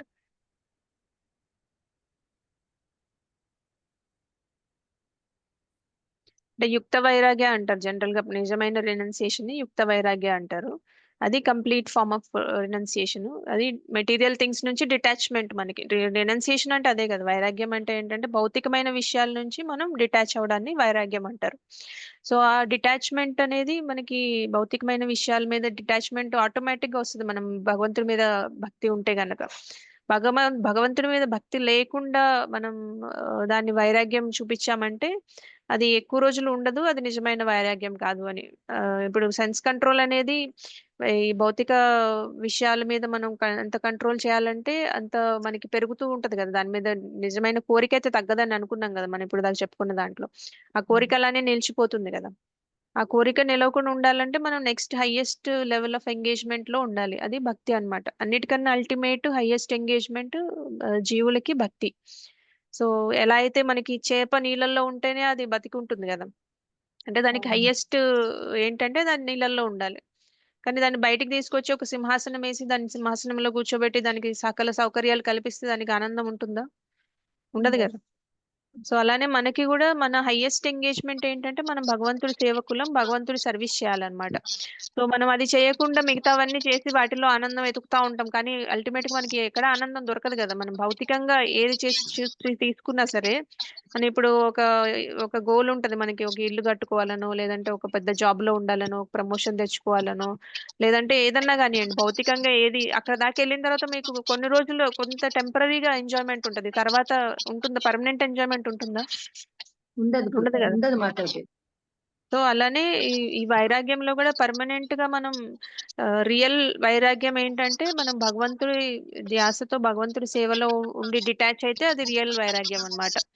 సో టెంపరీగా మనం ఆర్టిఫిషియల్ గా సూపర్ఫిషియల్ గా రినౌన్స్ చేయాలనుకుంటే దాన్ని ఫల్గు వైరాగ్యం అంటారు. సో దానివల్ల ఇప్పుడు విశ్వామిత్ర ముని ఎలా కంట్రోల్ చేసుకోలేకపోయారో, వాళ్ళు ఫాలో అయ్యే ఛాన్సెస్ ఎలా ఉన్నాయో ఫల్గు వైరాగ్యంలో కూడా అలా ఉంటాయి. కానీ భక్తులు ఒక్కళ్ళే దాన్ని కంట్రోలింగ్ ఉండదు, ఆ స్థిత ప్రజ్ఞత ఉంటుందనేది మనం తెలుసుకున్నాం కదా. మన అంబరీష్ మహారాజ్ గురించి చెప్పుకున్నాం, ధ్రువ మహారాజ్ గురించి చెప్పుకున్నాం, వీళ్ళందరి గురించి కూడా అనుకున్నప్పుడు మనకి తెలిసిన విషయం ఏంటంటే ఈ భగవంతుడి ధ్యాసలో ఉన్న వాళ్ళు భగవద్భక్తులు మాత్రమే స్థిత ప్రజ్ఞత చూపించగలరు అనేది మనం తెలుసుకున్నాం అన్నమాట. అర్థమైందా మాతాజీ? అయింది మాతాజీ. మీనింగ్ అర్థమైంది మాతాజీ. ఓకే. గిరిజా మాతాజీ మీకు కూడా అర్థమైంది కదా? నేను మళ్ళీసారి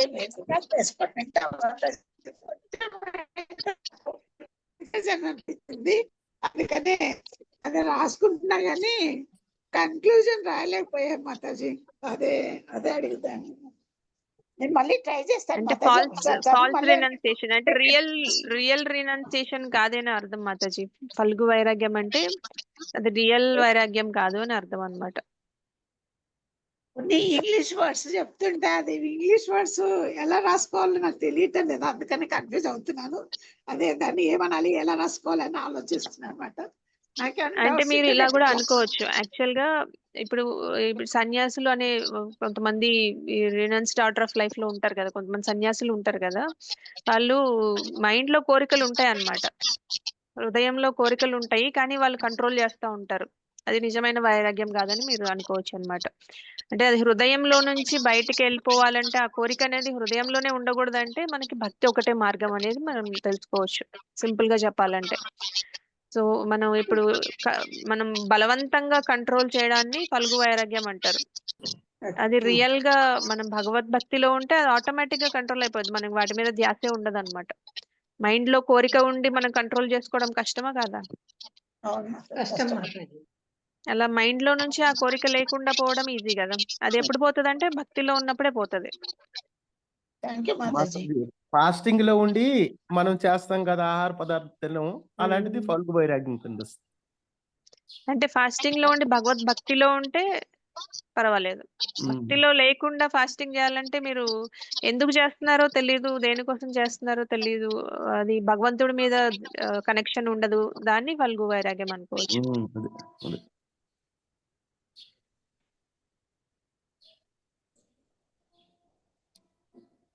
ఓకే మాతాజీ. థ్యాంక్ యూ ప్రభు. గిరిజా మాతాజీ మీకు ఇంకా క్వశ్చన్ ఉంటే మీరు పర్సనల్ గా కాల్ చేయండి, మాట్లాడదాం. ఇంకేమన్నా ప్రశ్నలు ఉన్నాయా? చక్కగా ఆదివారం కూడా జాయిన్ అయ్యారు మీరందరూ. ఈరోజు వైష్ణవి మాతాజీ కొంచెం బాగాలేదు, సో అందుకని భగవద్గీత కంటిన్యూ చేశాను, లేకపోతే ఏదైనా స్టోరీ చెప్పేది. భువనేశ్వరి మాతాజీ మీకు క్వశ్చన్ ఉందా? లేదు మాతాజీ. హ్యాండ్ రేస్ చేశారు. ప్రణవి మాతాజీ. మాతాజీ హరే కృష్ణ. హరే సారీ కృష్ణ మాతాజీ. మాతాజీ, మొన్న నువ్వు చేసిన క్లాస్కి రికార్డు పెట్టినట్లేదు మాతాజీ. పెడతాను మాతాజీ. నేను ఈ రోజు అన్ని పెడతాను రికార్డింగ్స్. వచ్చినట్లేదు మాతాజీ, అదొకటే. Thank you Mataji. Okay Mataji, thank you. Pranavi Mataji, మీకు క్వశ్చన్ ఉందా? హరే కృష్ణ మాతాజీ, హరే ధన్యవాదాలు. కృష్ణ. హరే ఓన్లీ కృష్ణ 2 ధన్యవాదాలు. క్వశ్చన్స్ ఉన్నాయి మాతాజీ. హరే ఆ, Krishna Mataji, sorry to interrupt. మీరు ఒక్కసారి అందరికీ మాట్లాడే వాళ్ళని మాత్రం అన్మ్యూట్ చేసుకోమని చెప్పరా? చాలా ఓకే. డిస్టర్బెన్స్ వస్తుంది. యా. ప్రణవి మాతాజీ, మీరు అన్మ్యూట్ చేసుకోండి. ఎస్ మాతాజీ, హరే కృష్ణ ధన్యవాదాలు. హరే మాతాజీ, కృష్ణ 2 ధన్యవాదాలు. క్వశ్చన్స్ ఉంటున్నాయి. లైక్ కొన్నిసార్లు మనం ఏదైనా మెటీరియల్ డిజైర్ పెట్టుకుంటాం కదా మాతాజీ, లైక్ ఇల్లు కట్టాలని, లేకపోతే ఏదైనా మంచి పొజిషన్కి వెళ్ళాలని. కానీ అది కూడా మనం కొంచెం మన ప్రాబ్లమ్స్ నుంచి బయటికి వెళ్ళి కృష్ణ చైతన్యంలో ఉండడానికే కావాలనుకుంటాం. కానీ అది మనం మన డైరెక్షన్ కృష్ణ వైపు ఉన్నా కానీ కొన్నిసార్లు మనం అటువైపు వెళ్తే కూడా ఫాల్ అవుతాం కదా. అది మరి అలా ఎందుకు జరుగుతుంది మాతాజీ? అంటే మన ఫోకస్ కృష్ణ నుంచి మనకి ఆ మెటీరియల్ ఎంజాయ్మెంట్ మీదకి వెళ్ళిపోతే గనక ఫాలో అయిపోతాం. అంటే మనం ఇప్పుడు సపోజ్ ఇల్లు కట్టుకోవాలి, ఇల్లు ఉంటే మనం భగవంతుని డీటీస్ ని పెట్టుకోవచ్చు, మనం అటు ఇటు తిరిగే పని లేకుండా కొంచెం స్థిరంగా భక్తి చేసుకోవచ్చు. ఇలాంటి కోరికలతో చేసుకున్నప్పుడు ఏమవుతుందంటే మనం ఆ దారిలోకి వెళ్ళినప్పుడు మనం భక్తిలో నుంచి డివియేట్ అయ్యామనుకోండి, ఈ శ్రవణం కీర్తనం ఇవన్నీ జరగట్లేదంటే మనం ఫాలో అయిపోయే ఛాన్సెస్ చాలా ఉంటాయి అన్నమాట. శ్రవణం కీర్తనం జరుగుతున్నప్పుడు ఏమవుతుందంటే మనకి గుర్తొస్తా ఉంటది మనం ఎందుకు చేస్తున్నాము, మన ఎయిమ్ ఏంటి, మన గోల్ ఏంటి అనేది మనకి ప్రతిసారి గుర్తొస్తుంది అనమాట. మనం ఫాలో అయ్యే ఛాన్సెస్ తక్కువ ఉంటాయి.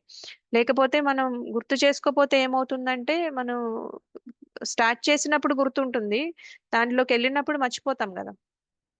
సో అలా మర్చిపోయినప్పుడు మనం మెల్లగా మళ్ళా దారి తప్పి మనం భౌతిక వాటి మీదకి వెళ్ళిపోతాం అన్నమాట. భౌతిక ఇంద్రియ సుఖాల మీదకి, లేదంటే దాని మీద ఇంకొక కోరిక రావడమో, ఈ ఇల్లు కాదు ఇంకా ఒక పెద్ద బంగ్లా కావాలనుకోవడమో, లేదంటే నేను ఒక 10 స్టోరీ 20 స్టోరీ బిల్డింగ్ కట్టి దాని మీద ఎక్కువ మనీ సంపాదించాలి, లేకపోతే పేరు ప్రఖ్యాతలు సంపాదించాలి, ఇలాంటివన్నీ వస్తూ ఉంటాయి అన్నమాట. అందుకని కాన్స్టెంట్ గా అసోసియేషన్, శ్రవణం కీర్తనం, భక్తుల సాంగత్యంలో ఎందుకు ఉండమంటారంటే మనకి మాయాదేవి అనేది మాయాదేవి ఎప్పుడు మనకి అట్రాక్ట్ చేస్తూ ఉంటది అనమాట. మాయాదేవి ఒడిలో పడిపోకుండా ఉండాలంటే మనం ఖచ్చితంగా భక్తి మార్గంలో ఉండాలి. శ్రవణం కీర్తనం, విష్ణు స్మరణం, అర్చనం, వందనం ఏదో ఒక అంగాన్ని పట్టుకొని మనం రోజు చాంటింగ్ మానేయకూడదు, శ్రవణం మానేయకూడదు, ఇంకా భక్తుల సాంగత్యం మానేయకూడదు. ఈ 3 కనుక ఉంటే మన గోల్ కరెక్ట్ గానే వెళ్తాం మాతాజీ. మధ్యలో ఫాలో అయ్యే ఛాన్సెస్ చాలా చాలా రేర్ గా ఉంటాయి. ఉన్నా సరే మన భక్తుల సాంగత్యంలో ఉండడం వల్ల వాళ్ళు మనల్ని సేవ్ చేస్తారనమాట. వాళ్ళు ఆన్ చేస్తారు, వాళ్ళు మనల్ని గైడ్ చేస్తారు. శిక్షా గురుస్ ఎవరైతే ఉంటారో వాళ్ళు మనల్ని చక్కగా మెంటర్ చేస్తారు. మనకి ఒక్కొక్కసారి మనకి వెళ్ళిపోతున్నాం, మనం దారి తప్పుతున్నాం అని తెలియకుండా కూడా వెళ్ళిపోతూ ఉంటాము. అలాంటప్పుడు మనకి సాంగత్యం అనేది బాగా పనికొస్తుంది. ఓకే మాతాజీ. ఇంకో ప్రశ్న మాతాజీ, లైక్ ఇప్పుడు మనం ఏదైనా సెన్స్ ఆబ్జెక్ట్స్ మీద మన ధ్యాస ఉంటే దానివల్ల కోరిక వస్తుందని కృష్ణ చెప్పారు కదా. తర్వాత కోరిక తీరకపోతే క్రోధం వస్తుంది మాతాజీ. ఆ తర్వాత క్రోధం తర్వాత స్మృతి భ్రంశ, బుద్ధి నశ, ఆ సైకిల్ అనేది చెప్పారు కదా. ఇటు సైడ్ సైకిల్ అంటే ఏం చెప్పలేదు మాతాజీ. అంటే కోరిక తీరితే లోభం వస్తుంది, ఆ తర్వాత ఏం జరుగుతుంది అనేది చెప్పలేదు అనేసి నా డౌట్ మాతాజీ. కోరిక తీరితే లోభం వస్తుంది అనేది మనకి వేరే వేరే దగ్గర వస్తుంది. కానీ దీంట్లో ఇప్పుడు మనకి చెప్పిన విషయం ఏంటంటే మనకి కోరికలు ఉంటే ఏమవుతుంది, దానివల్ల మనకి ఏం జరుగుతుందని చెప్తున్నారు. అంటే మనకి స్థితప్రజ్ఞ అనే వ్యక్తి గురించి చెప్తున్నారు కదా. స్థితప్రజ్ఞ అనే లక్షణాలు లేకపోతే ఏమవుతుంది అనేది కూడా చెప్పారు కదా మనకి. అంటే ఎలా ఫాలో అవుతాం, ఈ స్టేజెస్ లో ఎలా ఫాలో అవుతాం అనేది చెప్తున్నారు అనమాట. ఫాలింగ్ డౌన్ స్టేజెస్ అంటారు వీటిని. అంటే జనరల్ గా కాంటెంప్లేషన్ తర్వాత కోరిక వస్తుంది, అటాచ్మెంట్ వస్తుంది, అటాచ్మెంట్ తో మనకి లస్ట్ వస్తుంది, లస్ట్ తో యాంగర్ రేస్ అవుతుంది. ఇవన్నీ ఫాలింగ్ డౌన్ స్టేజెస్ అనమాట. ఒక 1 by 1 ఫాలింగ్ డౌన్ ఎలా అవుతుంది అనేది చెప్తున్నారు అనమాట. ఓకే. అంటే కోరిక తీరకపోవడం బిగ్ డేంజరా మాతాజీ? కోరిక తీరడం కంటే? అలా తీసుకోవచ్చా? 2 డేంజర్ యాక్చువల్‌గా. కోరిక తీరితే మనకి ఇంకా గ్రీడ్ పెరుగుతది గదా! కోరిక తీరడం వల్ల గ్రీడ్ పెరుగుతుంది. అదే మన కోరిక భక్తి అయితే మనకి ప్రాబ్లమ్ లేదు. చెప్పేది ఇక్కడ ఫోకస్ ఏంటంటే మత్పరహ అని అందుకే చెప్తున్నారనమాట. మీరు ఏదైనా అటాచ్‌మెంట్స్ అవన్నీ భక్తి త్రూ అటాచ్‌మెంట్స్ ఉంటే మీకు ప్రాబ్లమ్ ఏమి ఉండదని చెప్తున్నారు. వాళ్ళే స్థితప్రజ్ఞ అని చెప్తున్నారనమాట. భక్తి త్రూ లేకపోతే గనక మీరు ఎంత కంట్రోల్ చేసినా మనకి దుర్వాస ముని కంట్రోల్ అయ్యారు అవ్వలేదు కదా! ఆయన కోపం వచ్చినప్పుడు కంట్రోల్ అవ్వలేకపోయారు. కానీ అంబరీష్ మహారాజ్ ఎలా బిహేవ్ చేశారు? ఆయన అంత కోపం వచ్చినా సరే he has complete faith in God అన్నమాట. He did not react. ఆయన భగవంతుడి మీద ధ్యాసతోనే ఉన్నారు. భగవంతుడే కాపాడారు. ఆయన దానికి ఏం రియాక్ట్ అవ్వాల్సిన అవసరం లేదు. ఇదేంటి నేను జస్ట్ వాటర్ తాగితే నన్ను ఇలా ఇంత పెద్ద శాపం ఇస్తావా అసలు నువ్వు అది ఇదని దుర్వాసముని ఒక్క మాట కూడా మాట్లాడలేదు అనమాట ఆయన. He accepted the situation and he believed completely in God. అలాంటప్పుడు ఆయనకి ఏమవుతుందంటే భగవంతుడే రక్షిస్తారు. ఎలాంటి సిట్యుయేషన్ లో అయినా సరే ఆయన ఫాలో అవ్వకుండా ఆయన ఎక్కడ మిజరీలోకి వెళ్ళిపోకుండా భగవంతుడే రక్షిస్తారని చెప్తున్నారు అనమాట అక్కడ. అయితే దుర్వాస ముని అంత పెద్ద జ్ఞాని అయి ఉండి అంత సెల్ఫ్ కంట్రోల్ పర్సన్ అయి ఉండి కూడా ఆయన ఫాలో అయిపోయారు. బికాజ్ ఆయనకి అంత భక్తి లేదు. మన అంబరీష్ మహారాజ్ కు ఉన్నంత భక్తి లేదు కాబట్టి భక్తి లేకపోవడం వల్ల ఎలాంటి ప్రాబ్లమ్స్ వస్తాయి, ఆ స్థిత ప్రజ్ఞత అనేది ఎలా మిస్ అవుతుంది అనేది కూడా మనకి ఎగ్జాంపుల్స్ ద్వారా చెప్పారనమాట. Okay Mataji. Thank you Mataji. మీరు యాక్చువల్లీ అంటే వర్డ్ టు వర్డ్ అర్థం చెప్పడం వల్ల చాలా తేలిగ్గా అర్థమవుతుంది మాతాజీ. కొన్ని కీవర్డ్స్ కూడా మీరు చెప్తారు కదా శ్లోకం నుంచి. దానివల్ల శ్లోక సారం అనేది గుర్తుంటుంది Mataji. Thank you mataji. Hare Krishna. Thank you Mataji. Hari Krishna. ఇంకెవరికైనా ప్రశ్నలు ఉన్నాయా? లేకపోతే మనం క్లోజ్ చేసుకుందాం ఈ రోజుకి. సో మనకి 63 వరకు అయినాయి కదా. 64 నుంచి మండే గోవర్ధన్ ప్రభు వస్తారు కదా. గోవర్ధన్ ప్రభు రెస్యూమ్ చేస్తారు. అంత క్లియర్ గానే ఉంది కదా ఇప్పటి వరకు. సెకండ్ చాప్టర్ చాలా ఇంపార్టెంట్, సమ్మరీ ఆఫ్ భగవద్గీత కదా. సో మనం బాగా గుర్తుంచుకోవాలి. ఇది చాలా బేసిస్ అన్నమాట మనకి. ఇది అర్థమైతే అంటే భగవద్గీతలో ఒక శ్లోకం కరెక్ట్ గా అర్థమైనా సరే మనకి మన లైఫ్ సార్థకత అయినట్టే అని చెప్తారు. సో మనం ఎంత బాగా అర్థం, అందుకే మళ్ళీ మళ్ళీ రిపీట్ చేసి రీక్యాప్ చేస్తుంది. అందరూ వచ్చినప్పుడల్లా రీక్యాప్ చేస్తున్నాం కదా.